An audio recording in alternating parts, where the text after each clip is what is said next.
Hi guys, in today's video we're talking about Callum Mills, the 642k midfielder from Sydney. Hope you enjoy.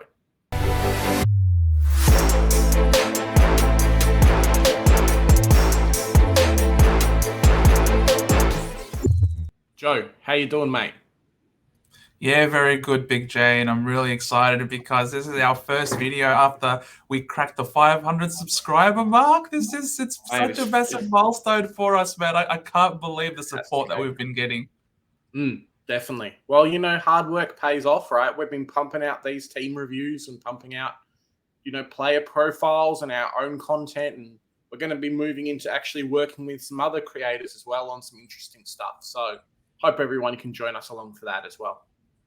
Yeah, absolutely. This is really all thanks to them as well, and them coming, enjoying the sort of vibe that we've got here, this chill sort of thing. Supercoach can get fairly hectic and really, really competitive, and can do your head in. But we try, and as the slogan says, we do the hard work so you don't have to have it chill. Try and distill it. And that's sort of the reason why we're doing also these, player discussions, and why we're talking about Callum Mills, who is he's an enigma of a player because he is so talented, he is so good, and he's got a ceiling like no one's business, right? Oh, man. I think last year when he got that 200, I definitely felt not having him in my team that week. Yeah, I didn't have him in my team at that time, but I've always been a big fan of Callum, and I've was tracking him, and I did eventually get him into the team. I triple traded to get him in. I just simply had to get this guy. I love watching him play. Even when he's not accumulating the ball a lot, the guy just loves to tackle. He loves giving hugs to people. You know what I mean? Like he loves to spread the love. And when he played against us, when he almost matched us in terms of the whole team against Essendon in tackles. I had the VC on him that day. It was a beautiful, beautiful thing to watch. Actually, I didn't even watch it. I was out at an ABBA tribute concert. I didn't have to watch the bloodbath. That was our loss. But the stat sheet afterwards was definitely really flattering for my Supercoach team. Mate, 167 as a captain score. You can't complain about that. I'd be pretty happy too. I know it was my team though. It was Essendon that got pummeled. But at the end of the day, that's just the nature that you have with Supercoach. You talk about Supercoach, you get so attached to your scoring that your team gets absolutely pantsed, and yet you're still happy that you got a good captain score. Like that's what Supercoach does to you, and that's what it means to watch Callum Mills, because that was his best season. He's really come alive in terms of one of the upper echelons of what it means to be a Supercoach primo mid. It was his third straight year over 100, second straight averaging over 110. So he's well and truly trying to cement himself in the really top upper bracket of the mids. Having 2 years in a row of 110 average, something really special. Yeah, it's interesting because I think the year before 2021, he was actually only defense eligible. And then not got DPP, but then got mid only this year, just because he was playing so much mid. So for the people that did actually pick him, for the guys that did bring him in throughout the season, there were some, lower scores, but the highs were just pretty high, man. Can't complain. When you're Sydney's number one mid, they make it to the grand final. He's almost their best player. Oh, and the scoring really proves that. I mean, he had 9 monster scores over 120 and 6 scores between 100 and 120. So that's, 15 great scores already out of 22 games. And he had a couple of games in the 90s as well. So in terms of the number, when you have this guy, in a lot of cases, he will score you very well.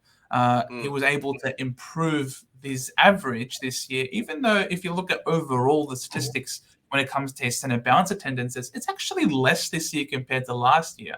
And that's got to do with the emergence of other young stars, and Chad Warner really comes to mind in that Sydney team, who's really special and is a second-year player. It's quite phenomenal. But still, even with less CBAs, this guy was still able to maintain a over 110 average. It's something really impressive. Yeah, like 2020, he went from a 101 average To 2021, he went to a 112. And then this year, well, last year, he added another 5 points on top of that to a 116.5 average. So, I guess the question is this year, can he keep scoring the same or can he improve? Because you really don't want regression in a player you're spending 650K for. No, absolutely not. If you're spending that much money, you definitely want them to really be cemented as a top 6 to 8 midfielder. And it's always increasing the requirements and the demands in the midfield for the Supercoach.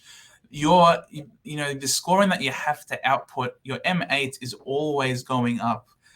So you really want something, around 110, I think, at this point, for your M8, which is ridiculous to think. And so if you've got someone like Callum Mills, who is capable, obviously, he's had 2 years now over 110 average. But as we're going to discuss, there are times that he is unfortunately going to give you some lows, and whether or not those lows are going to be more prevalent this year compared to last year, it's a possibility. Yeah, definitely. I guess we, here at the Centre Bounce, we've kind of got to be the bearer of bad news sometimes. Mills obviously has his big scores, but he also has some real stinkers too. And that's more dependent, I guess, on where he plays around the field more than anything. Last year, we saw him dropping a few sub-hundreds and then a really bad score.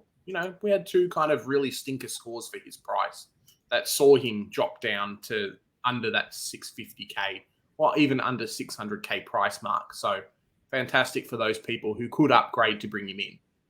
Round 3, he dropped a 70, which wasn't great. And then in round 8, if the week before he scores a 139 and then he comes out and drops a 60, you're really not going to be happy with that. No, I was not, Big J. I was not happy about that. I remember crying to you, no, Callum, why you do this to me? I paid so much money. And I was hoping that he was going to give us another big score and really rocket out of reach for so many people. But unfortunately, that 60 just ended up he did not rise anywhere near as much as he should have. And a lot of it, as you say, has got to do with role. He is so good. He is so talented and so selfless at the same time. He really does everything he can to put the team's needs ahead of, him really making sure that he's dominating on the field. If he can cruise and play a really sacrificial role for the team, but the team wins, he's super happy. You know what I mean? Like having a guy like that be your leader is something really special. But for us super coaches, that's not what we want to see. We want the pigs. We want the ball hogs. We want someone who wants the ball in their hands as much as possible on the ball at all times. And unfortunately, that's not him, especially with the rise of, as I mentioned before, Chad Warner.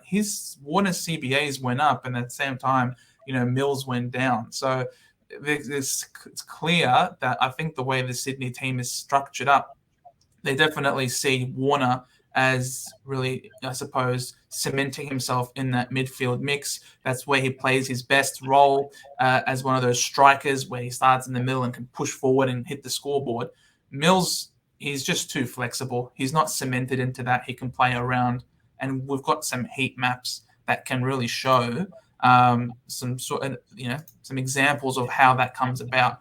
And this is in round 1. You look at round 1, this guy is meant to be one of the best midfielders in the comp. I don't see a lot of ball 1 in the middle in round 1. You see what the heat map has him, predominantly in the back line and getting the ball on some wings. That's one of the things as well. He just came out, obviously last year, as you can see from the heat map, he did go float backwards. He does tend to do that when Sydney's in trouble, when they've kind of really got to slow down the ball, but also kind of stem the tide and stop the bleeding as well, and have him being able to push the ball out. Because he's a good kick, he can run a little bit. He's kind of that stand guy. That's why it does really well. I think Jake Lloyd kind of falling down a little bit as well has forced him back, but that's another story. Mills has come out in recent days saying, hey, the coach has said, we might have to use you everywhere. And he's really happy to play back again. So we've got a couple more examples here of times when that has happened, and that's contributed to low scores as well. But similar to a Dawson being a Mr. Fix-It, these kind of players can get moved around. and you don't want to be hoping for 100 plus and end up with a sub 100 score. Yeah, 100%. You look at that round 16. This is round 16. The heat map front. Like, I mean, this just perfectly Where he scored encapsulates 85. Yeah, exactly. And this just perfectly encapsulates the sort of role that he has for the team. You see him attending some CBAs, but when things change and the game's moving maybe away from the Swans, or they want to really just kill momentum, they'll just send him back and play halfback and play this goalkeeper role, which is really infuriating for owners who are looking at his scoring going really well early on in the game, and then all of a sudden it just dries up. It's not a stinker, in the 80s, but what could have been 110, 120 ends up being an 80. It is really annoying for owners, I suppose. And so that's part of the reason why it's a bit really, you're watching with your heart in your mouth, really, with these games. And with that report that, Mills is happy to be moved around, whatever is needed for the team. That's not what we want to hear. Yeah, definitely. I guess there's always as well. Last year he did have some Achilles troubles. So just have to kind of watch out for those as well. Maybe he gets rested halfway through a game. If something like that picks up, obviously the new sub rules kind of designed to be able to do that as well. The real question here, Joe, is how do you feel about him? Is he in your team? Are you looking to bring him in or upgrade? Kind of what's your thoughts there? As much as I love this bloke, and I really do, more than the next guy, I will unfortunately not be starting him. I think he's definitely a wait and see. And because of his changing roles, and there are days where he's going to play at half back and score 80. I can well and truly get him in later down the track when he drops in price. What about you? Yeah, similar for me as well. I think if he was 50k cheaper, he'd be almost lock in my team. You have to keep him. These riskier players, there is the option to do that. If you're going to pick a risk, it's better to start with it instead of bringing them in and then they hurt themselves or they have a stinker score and you don't get the value out of it. But there's better players at a cheaper price point for me to start with. So he's a no starting, but definitely upgrade target for me. Great. So guys, thanks for watching. This was our deep dive into the Mr. Selfless, Mr. Fix-It superstar of the Sydney Swans, Callum Mills. Thank you so much for watching. Please like, share, subscribe, and hit that notification bell because we are pumping out the content. We're also not on top of these reviews. We do have our updated teams for February coming up before the Pracky game. So please stay tuned for that. Yeah. And we'll have your team reviews coming out shortly as well. We've had crazy response over Facebook, over Discord, over Twitter.